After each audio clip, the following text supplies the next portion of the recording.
room without books is like a body without a soul. While there's life, there's hope. The life given us by nature is short, but the memory of a well-spent life is eternal.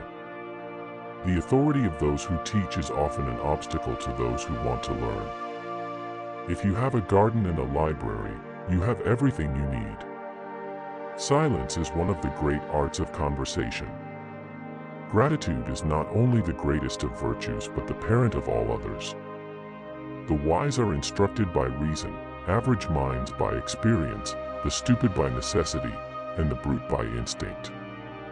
The greater the difficulty, the greater the glory. Not to know what has been transacted in former times is to be always a child. If no use is made of the labors of past ages, the world must remain always in the infancy of knowledge. The shifts of fortune test the reliability of friends.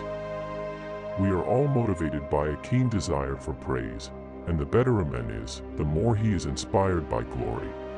The countenance is the portrait of the soul, and the eyes mark its intentions. The safety of the people shall be the highest law. It is not by muscle, speed, or physical dexterity that great things are achieved, but by reflection, force of character, and judgment. In times of war, the law falls silent. Freedom is a possession of inestimable value. The good of the people is the greatest law. To be ignorant of what occurred before you were born is to remain always a child. Nature has given us 2 ears, 2 eyes, and but 1 tongue, to the end that we should hear and see more than we speak. The enemy is within the gates. It is with our own luxury, our own folly, our own criminality that we have to contend.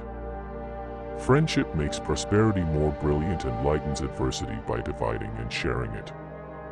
Advice in old age is foolish, for what can be more absurd than to increase our provisions for the road the nearer we approach to our journey's end? We must not say that every mistake is a foolish one. No one can give you better advice than yourself. It is the peculiar quality of a fool to perceive the faults of others and to forget his own. What then is freedom? The power to live as one wishes.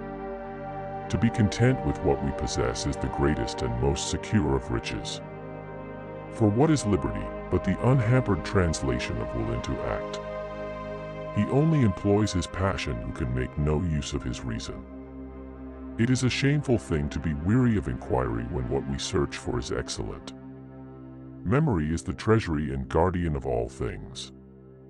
It is not by birth, but by virtue, that an immortal is distinguished from a mortal. We should not be so taken up in the search for truth as to neglect the needful duties of active life, for it is only action that gives a true value and commendation to virtue. The greater the difficulty, the more the glory in surmounting it. A home without books is a body without a soul.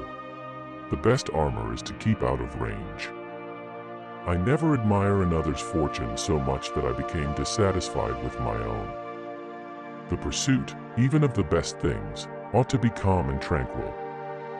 Justice consists in doing no injury to men, decency in giving them no offense. The rule of friendship means there should be mutual sympathy between them, each supplying what the other lacks and trying to benefit the other, always using friendly and sincere words. It is better to suffer wrong than to do it, and happier to be sometimes cheated than not to trust. The life of the dead is placed in the memory of the living. To know nothing of what happened before you were born is to remain forever a child. A thankful heart is not only the greatest virtue but the parent of all the other virtues. The more honest man, the less he suspects other dishonesty,